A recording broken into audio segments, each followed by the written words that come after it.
আসসালামু আলাইকুম সুপ্রিয় শিক্ষার্থীবৃন্দ, কনসেপ্ট টিউটোরিয়াল হাবের অনলাইন ক্লাস প্রোগ্রামে সবাইকে স্বাগতম। আমরা লাস্ট ক্লাসে ন্যারেশন নিয়ে আলোচনা করছিলাম। ন্যারেশনের পার্সনের চেঞ্জ পর্যন্ত আলোচনা করা হয়েছিল। তো আজকে আমরা ডিসকাস করব ন্যারেশনের টেন্সের পরিবর্তন সম্পর্কে। তো আগের ক্লাসে আমরা বলছিলাম পার্সোনাল চেঞ্জ এটাও হবে রিপোর্টেড স্পিচের মধ্যে, এবং টেন্সের চেঞ্জ এটাও হবে রিপোর্টেড স্পিচের মধ্যে। মানে মূল দুইটা পরিবর্তন, এই দুইটা হচ্ছে মূল পরিবর্তন। এই দুইটা পরিবর্তন হবে রিপোর্টেড স্পিচে। এইজন্য আমরা আগে রিপোর্টেড স্পিচ নিয়ে আলোচনা করছি। তো এই টেন্সের পরিবর্তন ভালোভাবে পারার জন্য আমাদের টেন্সটা আগে খুব ভালোভাবে পারতে হবে। সো যদি কেউ টেন্সে কোনো প্রকার উইকনেস বা দুর্বলতা কাজ করে, তাহলে আপনারা আগে টেন্সটা একটু ভালোভাবে দেখে নেবেন। ঠিক আছে? তো আমি একটা एग्जांपल লিখছি, দেখেন আপনারা সবাই।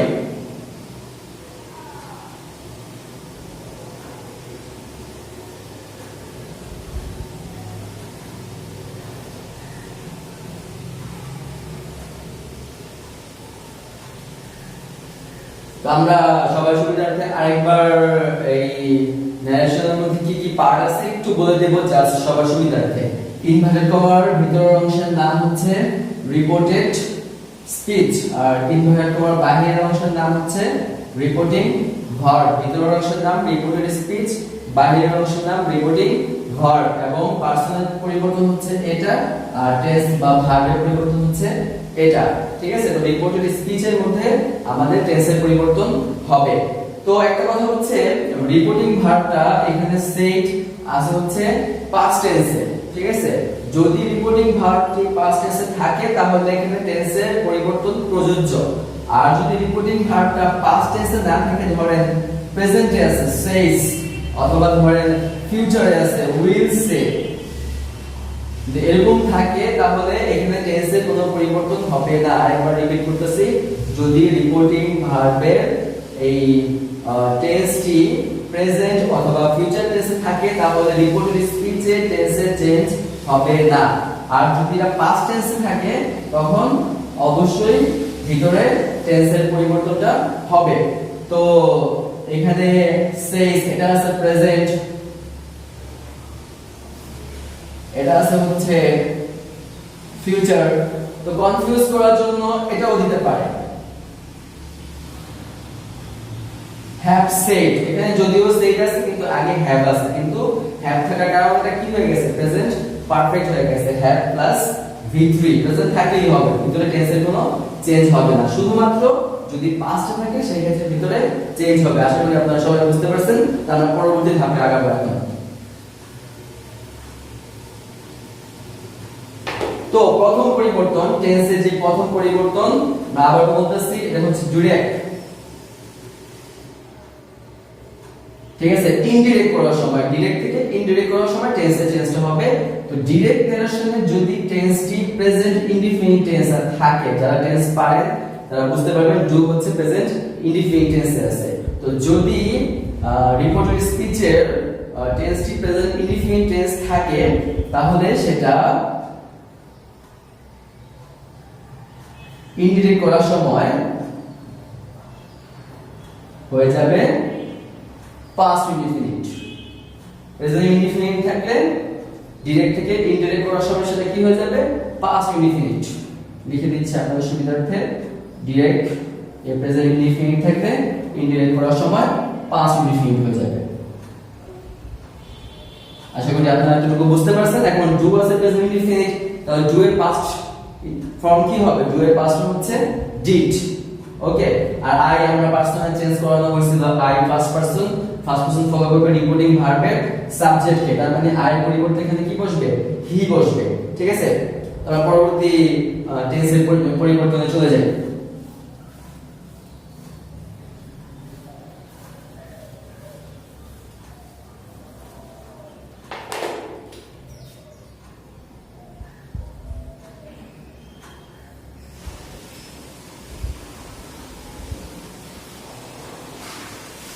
তো বলছিলাম, ডিরেক্ট ন্যারেশনে যদি প্রেজেন্ট ইনডিফিনিট থাকে, ইনডিরেক্ট করার সময় সেটা হয়ে যাবে পাস্ট ইনডিফিনিট। আর এটা হচ্ছে যদি ডিরেক্ট টেনশনে প্রেজেন্ট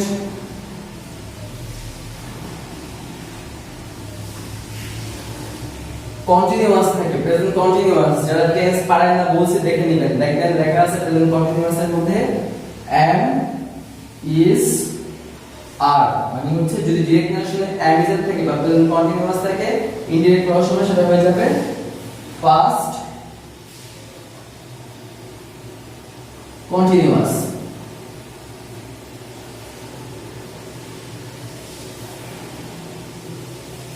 তার মানে অ্যামিজার থাকলে অ্যামিজার এর পরিবর্তে কি বসাবেন, ওয়াজ বা ওয়্যার বসাবেন পারসন অনুযায়ী, যেমন আই এর সাথে বসবে ওয়াজ, উ এর সাথে বসবে ওয়্যার, এরকম ভাবে, ঠিক আছে। প্রেজেন্ট কন্টিনিউয়াস থাকলে হয়ে যাবে পাস্ট কন্টিনিউয়াস। ওকে, আমরা একটা एग्जांपल দিতে পারি।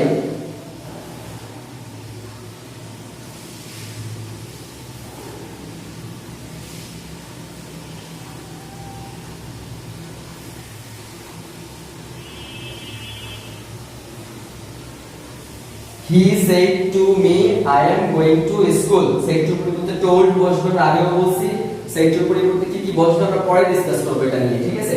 তো said to পরিবর্তে এখানে told বসবে, he told me, ইনভার্ট করার পরিবর্তে that বসবে, এটা নিয়ে আলোচনা করব আমরা। I ফার্স্ট পারসন ধরবে রিপোর্টিং ভার্বের সাবজেক্ট কে, এজন্য I এর পরিবর্তে এখানে কি বসাতে হবে, he বসাতে হবে। he বলছিলাম অ্যামিজার থাকলে অ্যামিজার পরিবর্তে কি বসাতে হবে, was বা were, তাহলে he এর সাথে বসবে was, he was going to school, ঠিক আছে। আশা করি সবাই বুঝতে পারছেন। আমরা পরবর্তী টেন্সের পরিবর্তনে চলে যাই।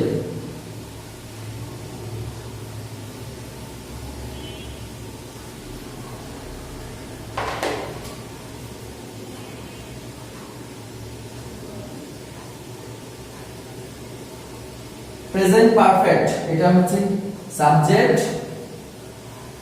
হ্যাভ অথবা হ্যাজ V3, অবজেক্ট V3 মানে ভার্বের past participle form, present form, past form, past participle form. তো প্রেজেন্ট পারফেক্ট থাকলে সেটা হয়ে যাবে পাস্ট পারফেক্ট।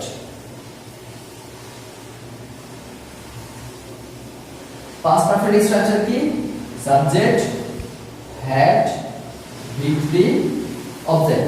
এক কথায় আপনি এটা বলতে পারেন হ্যাভ হ্যাজ থাকলে হ্যাভ হ্যাজ এর পরিবর্তে ডাইরেক্ট হ্যাড বসিয়ে দেব আমরা। ওকে, ক্লিয়ার সবার? আচ্ছা, एग्जांपल দিচ্ছি, এটা একটা দেখেন।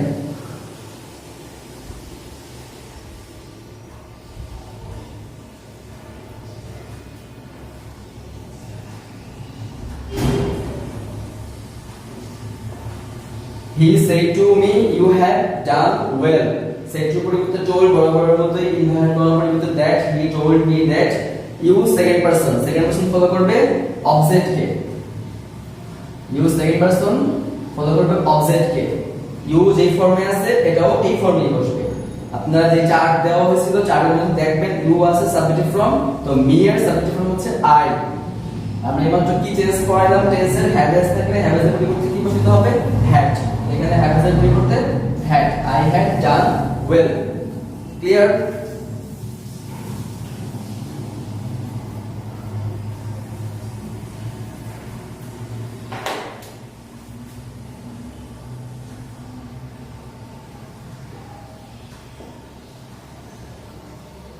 আর হচ্ছে প্রেজেন্ট পারফেক্ট কন্টিনিউয়াস।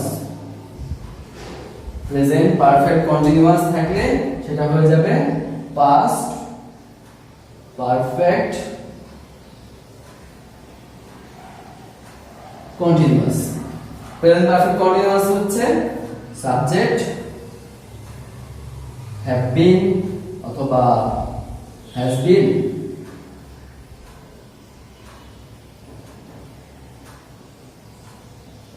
টেন্স পারেন না এই স্ট্রাকচারগুলো ভালোভাবে দেখবেন।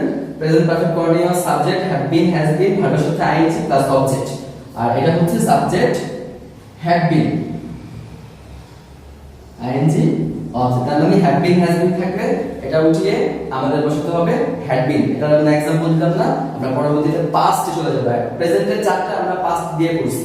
প্রেজেন্ট ইনডিফিনিট থাকলে পাস্ট ইনডিফিনিট, প্রেজেন্ট কন্টিনিউয়াস থাকলে পাস্ট কন্টিনিউয়াস, প্রেজেন্ট পারফেক্ট থাকলে past perfect, present perfect continuous থাকলে past perfect continuous. I mean প্রেজেন্টের চারটা পাস্টের চারটার অনুযায়ী পরিবর্তন হবে। তো এখন আমরা পাস্টের গুলো কিভাবে চেঞ্জ হবে সেগুলো দেখব, ঠিক আছে। পাস্ট ইনডিফিনিট থাকলে পাস্ট পারফেক্ট, পাস্ট ইনডিফিনিট থাকলে পাস্ট পারফেক্ট হবে। एग्जांपल पास्ट इनडिफिनिट माने কি V2 সাবজেক্ট V2 মানে ভার্বের পাস্ট ফর্ম, আর পাস্ট পারফেক্ট মানে কি subject had V3 object. Structure গুলো মুখস্থ করতে হবে আগে, স্ট্রাকচার গুলো না মুখস্থ করতে পারলে এর পরিবর্তন কিছুই পারবেন না, ঠিক আছে। एग्जांपल ধরেন he said to me I went there। খেয়াল করেন ভালোভাবে, এখানে went হচ্ছে পাস্ট ফর্ম আছে, মানে পাস্ট ইনডিফিনিট টেন্স, তো সেই টু পরিবর্তে টুল হবে, ইনভার্ট করার পরিবর্তে দ্যাট হবে, আই চেঞ্জ হয়ে হি হয়ে যাবে, went আছে পাস্ট ইনডিফিনিট হয়ে যাবে পাস্ট পারফেক্ট, পাস্ট পারফেক্টের সাবজেক্ট থাকবে, সাবজেক্ট পাইছি, তারপরে হ্যাড বসবে। V3 went এর V3 হচ্ছে gone, তাহলে আই চেঞ্জ হয়ে হি হয়েছে, went past indefinite past perfect সাবজেক্টের পর আমরা হ্যাড বসাইছি, তারপর V3 went এর V3 হচ্ছে gone, আগে অংশ there। ওকে, আশা করি বুঝতে পারছেন। পরবর্তী টেন্সে চেঞ্জে যাব আমরা। পরবর্তী হচ্ছে past continuous।